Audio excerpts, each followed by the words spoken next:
Friends, welcome to Brules academy. देखिए, आज हम जल्दी से डिस्कस करेंगे मार्केट में पिछले हफ्ते क्या हुआ है, निफ्टी बैंक निफ्टी ने क्या परफॉर्म करा है। उसके बाद हम अपनी एज यूजुअल स्ट्रेटेजी बनाएंगे कमिंग वीक की। और की लेवल्स देखेंगे, मार्केट क्या बिहेव कर रहा है, कैंडलस्टिक पैटर्न क्या बता रहा है, ऑप्शन चेन डेटा क्या बता रहा है, वो अभी हम डिस्कस करेंगे और अकॉर्डिंगली पोजीशंस लेने की कोशिश करेंगे। इसके अलावा मार्केट में देखिए कोई न्यूज़ भी नहीं है, कुछ भी नहीं है, कुछ ऐसा अभी कोई इंडिकेशन भी नहीं मिल रहा है कि मार्केट ऊपर जाएगी नीचे जाएगी, बहुत ही साइलेंट है। बस एक न्यूज़ चल रही है कि आपने सुनी होगी, उसके बारे में मैं पहले ही आपसे डिस्कस कर लेता हूँ अभी। उसमें आपको देखिए बोला गया है कि जो इंडियन बॉन्ड्स हैं उनको जेपी मॉर्गन गोल्डन इंडेक्स में इंक्लूड करा जाएगा। देखिए, सबसे पहले आप ये समझिए, ये न्यूज़ आज की नहीं है, ये न्यूज़ 1 डेढ़ साल पुरानी है, सॉरी। और अब इसको थोड़ा सा पुश मिल रहा है और अब ये स्टार्ट होने वाली है। ठीक है, फर्स्ट थिंग इज दिस। तो अगर बैंक निफ्टी को रॉकेट होना होता तो वो कल ही हो जाता, परसों हो जाता। तो इस न्यूज़ का कोई स्टॉक मार्केट पे इतना इम्पैक्ट मेरे हिसाब से पड़ेगा नहीं। दूसरी चीज़, एक तरीके से एक वो इंडेक्स है जिसमें गवर्नमेंट ऑफ इंडिया के बॉन्ड्स भी अब अवेलेबल होंगे परचेज करने के लिए। देखिए, कोई भी गवर्नमेंट बॉन्ड क्यों रेज करती है, बॉन्ड इसलिए लिया जाता है जब गवर्नमेंट इसलिए सॉरी इशू किया जाता है जब गवर्नमेंट को पैसों की ज़रूरत होती है। गवर्नमेंट के लिए वो एक तरीके से लोन है। ठीक है, but for a country like India जो कि डेवलपिंग है and moving toward developed country बनने के, उसके लिए लोन लेना भी काफ़ी इम्पोर्टेंट हो जाता है। सिर्फ अपने सोर्स से वो इतना ज़्यादा खर्चा नहीं कर पाती, तो गवर्नमेंट को बॉन्ड्स इशू करने पड़ते हैं, टाइम टू टाइम लोन लेना पड़ता है, जिससे वो अपना इंफ्रास्ट्रक्चर और पूरा एनवायरनमेंट कंट्री का ऐसे बनाते हैं जो कि एक डेवलप्ड नेशन की तरफ जाता है। तो दूसरी चीज़ ये, तो इसमें कोई ऐसी नई चीज़ नहीं है जो अभी हुई हो, आज ही हुई हो, और जिस पे मतलब इतने पॉडकास्ट हो रहे हैं और चैनल बन रहे हैं। तो आई डोंट नो इतना इसको क्यों क्या कहते हैं उसे इम्पोर्टेंस दी जा रही है, क्योंकि ऑलरेडी न्यूज़ आई हुई है। अब वो एप्लीकेबल हो गई है, गवर्नमेंट ऑफ इंडिया अपने बॉन्ड्स बेच सकती है। अब एक पहले भी बेच रही थी, अब भी बेच सकती है। अब बस एक उसको एक गोल्डन इंडेक्स जेपी मॉर्गन का मिल गया है, यानी कि उसको अब यहाँ से रीच थोड़ी और ज़्यादा मिल जाएगी, जहाँ पे वो अपने बॉन्ड सेल कर सकती है। ओके फ्रेंड्स, सेल तो पहले भी हो रहे थे, ऐसा आज तक नहीं हुआ गवर्नमेंट ऑफ इंडिया ने बॉन्ड इशू करे हों और वो सेल ही ना हुए हों। जब भी इशू करे हैं, जितने भी रेट पे इशू करे हैं, उस रेट पे आराम से सेल हुए हैं। वो आज पहले भी हो रहे थे, अब भी हो जाएंगे। अब बस एक तरीके से रीच ज़्यादा मिल जाएगी।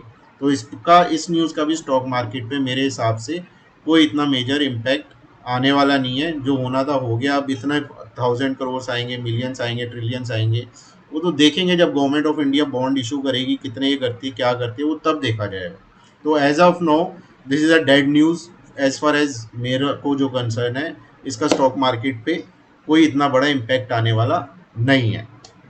चलिए फ्रेंड्स, अब जल्दी से मैं आपको एक बार ग्लोबल दिखा देता हूँ। देखिए, डाउ जोन्स फ्यूचर है, ये अभी 26 पॉइंट नीचे, 40 पॉइंट नीचे बंद हुआ था। ये रहा, आप देखेंगे 45 पॉइंट नीचे ये बंद हुआ था यहाँ पे आपका। This is DXY, dollar index 105.5 पे है, कंफर्टेबल पोजीशन पे है। USD INR आपका 83.37 पे क्लोज हुआ है, कंफर्टेबल है। आपका ब्रेंट नीचे आया 85 के, वेरी गुड। बॉन्ड यील्ड आपकी 4.39 पे 10 ईयर्स की US ट्रेजरी की, that is also very good.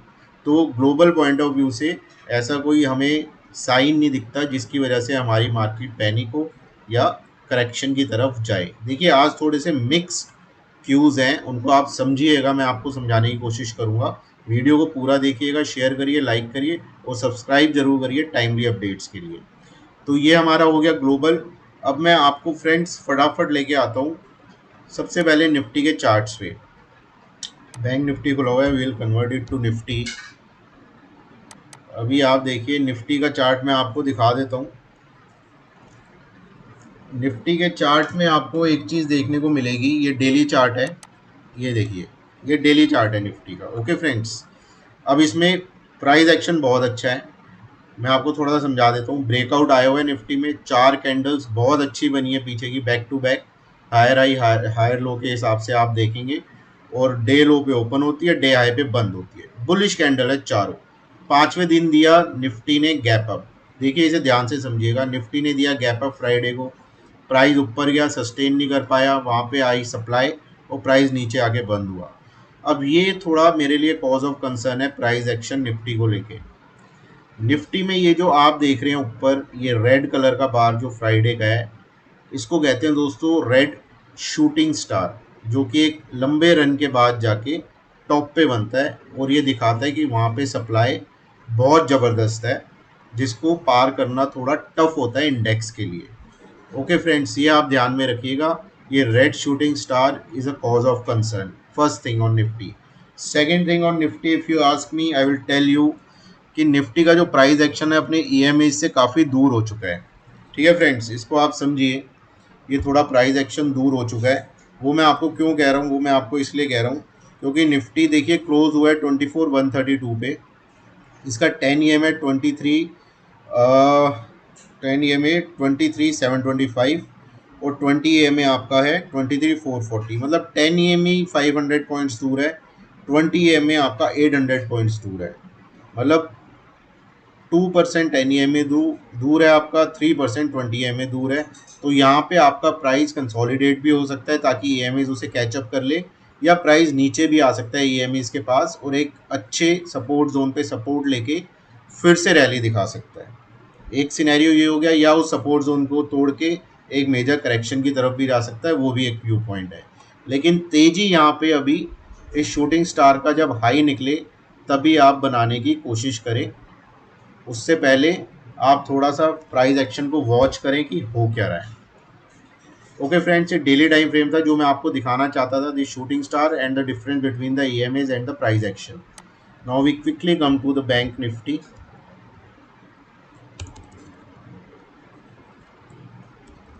देखिए बैंक निफ्टी का चार्ट अगर आप देखेंगे तो वो निफ्टी के मुकाबले थोड़ा सा बेटर है। वो शूटिंग स्टार देखिए वहाँ पे एक दिन पहले ही बन गया था। ये बैंक निफ्टी का डेली चार्ट है। शूटिंग स्टार आपका यहाँ पे थर्सडे को ही बन गया था, लेकिन ये रेड नहीं है। यहाँ पे ऊपर सप्लाई आई, नीचे लेके गए, लेकिन नीचे बायर खड़े थे, उन्होंने प्राइस को फिर से ऊपर ले जाने में थोड़ा सा मेहनत किया और वहाँ पे ग्रीन में लाके बंद कर दिया। ओके फ्रेंड्स, तो ये चीज़ आप ध्यान में रखिएगा। लेकिन फ्राइडे की जो कैंडल बनी, ये बिल्कुल भी कॉन्फिडेंस नहीं देती लॉन्ग जाने के लिए, सबसे पहले आप ये समझिए। दूसरी चीज़ इसमें आप देखेंगे इस रेड कैंडल ने ऑलमोस्ट पिछले दिन की कैंडल को एंगल्फ कर दिया। एंगल्फ मतलब रेड बॉडी आप देखिए, विक्स छोड़ दीजिए, इस ग्रीन बॉडी को रेड बॉडी ने एंगल्फ कर दिया और नीचे जाके काफ़ी बंद हुई। अब यहाँ पे अगर आप दूसरी चीज़ देखेंगे EMAs से कितनी दूर है। अब बैंक निफ्टी की अगर हम EMAs की बात करेंगे तो बैंक निफ्टी की देखिए क्लोजिंग आई है 52,520 पे। 10 EMA इसका है 51,850 और 20 EMA, this blue line is 20 EMA, yellow line is 10 EMA। 20 EMA is 51,000। तो 10 EMA itself is 700 points away, 20 EMA is 900 points away. Okay, ये ज़्यादा दूर नहीं है लेकिन थोड़ा दूर है, क्योंकि फ्राइडे को ही करेक्शन आ गई थी बैंक निफ्टी में अच्छी खासी। ओके फ्रेंड्स, ये आपको बैंक निफ्टी में मैं थोड़ा सा समझाना चाह रहा था। बैंक निफ्टी में भी बैक टू बैक देखिए, यहाँ ब्रेकआउट हुआ था 51,850 के ऊपर और उसके ऊपर 53,200 तक बैंक निफ्टी ने रन दिया, अच्छा रन था। उसके बाद जाके थोड़ा अब ये नीचे आ रहा है, नीचे आता है कंसोलिडेट होता है, वो हम चेकआउट करेंगे मंडे ट्यूसडे लाइव मार्केट में। ओके फ्रेंड्स, ये मैंने आपको बैंक निफ्टी का चार्ट दिखा दिया। अब देखिए मैंने आपको चार्ट निफ्टी का दिखाया और बैंक निफ्टी का दिखाया, दोनों चार्ट को कंपेयर करेंगे तो निफ्टी थोड़ा बेरिश लग रहा है कैंडल स्टिक पैटर्न पे बैंक निफ्टी के मुकाबले। अब हम चलते हैं ऑप्शन डेटा पे। मैं आपको दोनों का ऑप्शन डेटा भी आपके साथ डिस्कस करूंगा और उसमें आपको पता चलेगा कि बैंक निफ्टी का ऑप्शन डेटा ज़्यादा बेरिश है रादर देन निफ्टी। ये फ्रेंड्स, यहाँ पे हम बात कर लेते हैं निफ्टी के ऑप्शन चेन की, जो मैं आपको बताने की कोशिश कर रहा था। यहाँ पे आप देखिए निफ्टी का ये आपका टोटल दिया हुआ है, ये आपको अगर समझ में आ रहा है, total call and puts. Nifty में अगर आप देखेंगे लॉन्ग बिल्टअप कहीं पे हुआ ही नहीं, ये लॉन्ग बिल्टअप है, ये कॉल्स का है, ये ज़ीरो है, ये पुट्स का है, ये ज़ीरो है। इसके बाद अगर हम आए शॉर्ट कवरिंग कहाँ पे हुई है, शॉर्ट कवरिंग निफ्टी में हुई है आपका कॉल्स में, which is 10.69 lakhs. Short covering मतलब जो मंदी की पोजीशन बना रहे थे उन्होंने अपनी शॉर्ट्स को कवर कर लिया, कॉल्स को कवर कर लिया है। दूसरी चीज़, अगर हम टोटल शॉर्ट बिल्टअप देखेंगे, मेजर शॉर्ट बिल्टअप भी देखा जाता है कहाँ कितना हुआ है, वो कॉल्स में आपका हुआ है 3.04 लैक्स और पुट्स में हुआ है 2.66 लैक्स, सिर्फ इतना। तो टोटल आप अगर निकालेंगे पुट माइनस कॉल तो आपको पता चलेगा 37.81 लैक्स आपकी कॉल्स ज़्यादा राइट हुई हैं। देखिए, अगर कॉल आपकी पुट से ज़्यादा राइट हुई है तो ये आपका बेयरिश साइन होता है। तो इसको आप समझ लीजिए, कॉल राइटर जो आपके बेयरिश होते हैं वो कॉल राइटर्स होते हैं, और पुट राइटर होते हैं जो बुलिश होते हैं। ओके फ्रेंड्स, अब कॉल राइटर अगर ज़्यादा हुए हैं पुट राइटर से तो ये हमारा बेयरिश सिग्नल होता है, जो मैंने आपको अभी बताया है। और ये कितना है डिफरेंस इसका, इसका आप डिफरेंस देखेंगे अगर टोटल वाई चेंज में, वो ऊपर आपको 70.94 लैक्स दिख जाएगा। इतनी ज़्यादा कॉल रिटर्न हुई है। ये देखिए यहाँ पे आइए, ये देखिए यहाँ पे आपको दिख जाएगा टोटल ओआई जो क्लोजिंग के बाद कॉल्स में कितना था, पुट में कितना था, ये सारी एडजस्टमेंट्स करने के बाद कितना था, वो इतनी ज़्यादा आपकी कॉल्स ज़्यादा रिटर्न हुई है पुट से। That means the OI data आपका जो बैंक निफ्टी का है फ्यूचर का for 3 July is bearish. Okay, क्योंकि कॉल राइटर्स निकल रहे हैं और वहीं पे पुट राइटर्स ऐड हो रहे हैं, और कॉल राइटर्स आपके पुट राइटर्स से काफ़ी ज़्यादा अमाउंट पे ऊपर है, विच इज़ 70.94 लैक्स। इसको आप ध्यान में रखिएगा फ्रेंड्स। ये बैंक निफ्टी का ऑप्शन चेन का डेटा है। इसको अगर आप थोड़ा सा ध्यान से देखेंगे, ये आपका एक्सपायरी है इसकी, आई थिंक 3 जुलाई की एक्सपायरी है, 3 जुलाई की एक्सपायरी है बैंक निफ्टी फ्यूचर का। ये वही डेटा है। देखिए, इसको आप ध्यान से समझिएगा।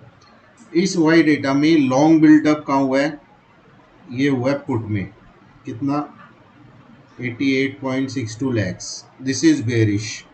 ओके, शॉर्ट कवरिंग कहाँ पे हुई है, शॉर्ट कवरिंग कहाँ पे हुई है, वो भी पुट में, it is 35.75 lakhs, it is again bearish. Short buildup कहाँ हुआ है, आप देखिए कॉल्स में 1.44 crore, this is again bearish. Long unwinding का हुई है, वो भी कॉल्स में हुई है 2.71 लैक्स। ओके फ्रेंड्स, और आप देखिए टोटल जो ओआई है एंड ऑफ द डे, वो आपकी कॉल्स ज़्यादा रिटर्न हुई है then puts, which is 21.96 lakhs. देखिए, बैंक निफ्टी फ्यूचर का अगर हम कंपेयर करेंगे निफ्टी फ्यूचर से, तो ओआई डेटा मेरे हिसाब से जो मुझे लगता है, इट इज़ वेरी बियरिश।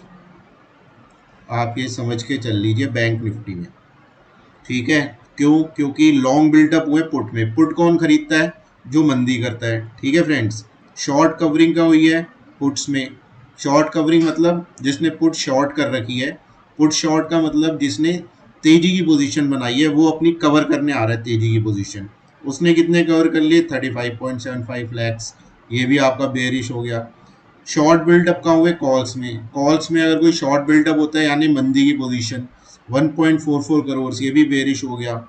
और कॉल्स के जो लॉन्ग बने हुए थे, जिन्होंने कॉल्स खरीदी थी तेजी की पोजीशन बनाई थी, उन्होंने वो बेच के बाहर निकल गए, लॉन्ग्स को अनवाइड कर लिया 2.71 लैक्स।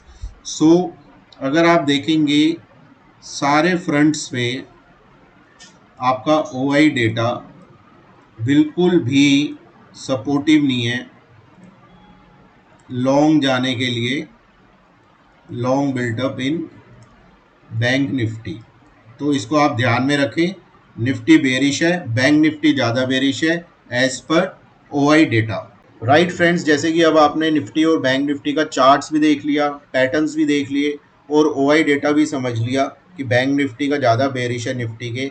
अब हम आते हैं की लेवल्स पे, विच इज़ मोस्ट इम्पॉर्टेंट, जो हमारे लिए बहुत ज़रूरी होता है ट्रेड करने के लिए। हमें पहले ही पता होना चाहिए कि किन लेवल्स पे हमने क्या पोजीशंस लेनी है। देखिए, निफ्टी पे मैं आपको पहले बता देता हूँ। निफ्टी पे आपका क्लोजिंग आई है 24,132। We always talk about the future levels, do remember this. Okay, तो निफ्टी फ्यूचर क्लोज हुआ है 24,132, और इमीडिएट जो रेजिस्टेंस है निफ्टी फ्यूचर का, it is coming at 24,200 to 24,240। Okay, this is the immediate resistance. Friday का हाई भी है ये, आप इसको ध्यान में रखिएगा। नीचे की तरफ जो निफ्टी फ्यूचर्स में लेवल निकल के आ रहे हैं, मैंने पहले भी दिए थे, एक बार आपके लिए दोबारा बता देता हूँ। इट इज़ कमिंग एट 24,040 से लेके 24,060, this is level one, this is the range. Then 23,900 second level, 23,800 to 23,825, this is the third level, 23,740, this is the fourth level. And the major support zone of the Nifty जहाँ से उसने breakout दिया था, it is at 23,635 to 23,675। इन levels को ध्यान में रखें, लिख के रखें अपने टर्मिनल के साथ, ताकि जब भी आप ट्रेड करें तो आपको तब ढूंढना ना पड़े कि कहाँ पे क्या पोजीशन बनानी है, आपके सामने होने चाहिए लेवल्स। राइट फ्रेंड्स, अब हम आ जाते हैं बैंक निफ्टी पे। बैंक निफ्टी पे हम थोड़े से फ्यूचर लेवल्स की बात कर लेते हैं। देखिए बैंक निफ्टी में आपका क्लोज आया है 52,520। ओके, अब इसके ऊपर रेजिस्टेंस लेवल्स कौन से निकल के आ रहे हैं मैं आपको वो बता रहा हूँ। 52,650 टू 52,750 ये एक रेंज है, ये रेजिस्टेंस का काम करेगी। सेकेंड लेवल निकल के आ रहा है 52,870। देखिए ये हर एक लेवल बहुत इंपॉर्टेंट है। 52,870 second level, 53,040 is third level, and the biggest level on the upper side जहाँ पे हमें सप्लाई फेस होगी वो है 53,160 से लेके 53,225। नोट डाउन कर लीजिए, ये ऊपर के लेवल्स हैं, ट्रेड करें, इनको ध्यान में रख के करें। नीचे की तरफ लेवल्स आपके बैंक निफ्टी फ्यूचर्स के हैं 52,250 टू 52,350, ये 100 पॉइंट की रेंज है। उसके नीचे एक छोटा लेवल है 52,050, and the biggest support which is coming it's 51,850, जो कि ब्रेकआउट जोन था जहाँ से बैंक निफ्टी ऊपर की तरफ गया था। आप इसका ध्यान रखिएगा, ये आपके की लेवल्स हैं। जब भी आप ट्रेड करें आपके टिप्स पे होने चाहिए levels. Okay, this is a business, आपको ध्यान से सोच के समझ के करना है, हर लेवल पता होना चाहिए, आपका पैसा इन्वॉल्व है, so you have to be very serious about it. अब हम स्ट्रैटेजी पे आ जाते हैं। देखिए एक तो स्ट्रैटेजी है आपका प्रीवियस डे हाई यानी फ्राइडे हाई निकाल दे तो आप वहाँ पे लॉन्ग बना सकते हैं, यानी कि निफ्टी फ्यूचर में 24,200 से 240, बैंक निफ्टी फ्यूचर में 53,000 से 53,225। First strategy is this. Second strategy is counter position can be made. अगर यहाँ से फॉल आता है और ब्रेकआउट जोन जो बिग सपोर्ट जोन है जहाँ से ब्रेकआउट दिया था इंडेक्स ने, अगर वहाँ पे आके आपको इंडेक्स स्टेबिलिटी दिखाता है, प्राइस एक्शन आपको कॉन्ट्रा होने की तरफ दिखाता है, इंडिकेटर्स बुलिश होने शुरू हो जाते हैं, ग्लोबल ऑप्शन डेटा आपको दिखाता है कि यहाँ से प्राइस एक्शन ऊपर जाने वाला है, तो वहाँ पे कॉन्ट्रा पोजीशंस बना सकते हैं। कॉन्ट्रा पोजीशंस वो कौन सा लेवल होगा बिग सपोर्ट का, देखिए वो निफ्टी फ्यूचर का है 23,635 से 23,675, इसके आसपास कॉन्ट्रा बनाया जा सकता है लॉन्ग। और बैंक निफ्टी फ्यूचर में 51,850 यहाँ पे सपोर्ट लेता है, तो आप कॉन्ट्रा लॉन्ग पोजीशंस देखी जा सकती हैं। थर्ड स्ट्रेटजी, जो कि अगर ये लेवल टूटे निफ्टी फ्यूचर में 23,635 एंड बैंक निफ्टी फ्यूचर में 51,850, अगर ये लेवल्स टूटे decisively then I will go short. यहाँ तब मेरे लिए निफ्टी और बैंक निफ्टी में शॉर्ट इनिशिएट होगा, उससे पहले शॉर्ट बैंक निफ्टी और निफ्टी में बिल्कुल भी नहीं है। देखिए तीन स्ट्रेटजी मैंने आपको बता दी, की लेवल्स बता दिए, ऑप्शन चेन समझा दिया, न्यूज़ कोई ऐसी खास है नहीं, जेपी मॉर्गन की मैंने आपको वो बता दी, उसमें क्या हो सकता है क्या नहीं हो सकता, कोई उसमें वैसे कुछ होना कुछ है नहीं, उसमें दिमाग लगाने की जरूरत नहीं है। तो आप इन की लेवल्स को ध्यान में रखिए, अकॉर्डिंगली ट्रेड करिए। और एक चीज़ मैं आपको और बता रहा था कि मैंने एक पीछे प्लेलिस्ट बनाई थी जिसमें गोल्डन रूल बनाए थे ऑप्शन बाइंग के। अभी मैं एक प्लेलिस्ट बना रहा हूँ जिसमें गोल्डन रूल्स बता रहा हूँ आपके ट्रेडिंग के, तो उसको आप ज़रूर जाके चेकआउट करिएगा। प्लस मैंने एक स्ट्रेटेजी बताई थी 30 मिनट्स टाइम फ्रेम पे 7 और 40 डे एक्सपोनेंशियल मूविंग एवरेज के आसपास, वो भी एक वीडियो मैंने डाला था, उसको चेकआउट करिएगा। These things will help you a lot as a trader. चलिए ऑल द बेस्ट आने वाले हफ्ते के लिए। कोई अगर मार्केट में अच्छा मूव आ रहा होगा तो लाइव मार्केट में मैं एक शॉर्ट वीडियो डालूंगा, उसके लिए आप सब्सक्राइब करके रखिए ताकि टाइमली आप ट्रेड ले सकें। So all the best.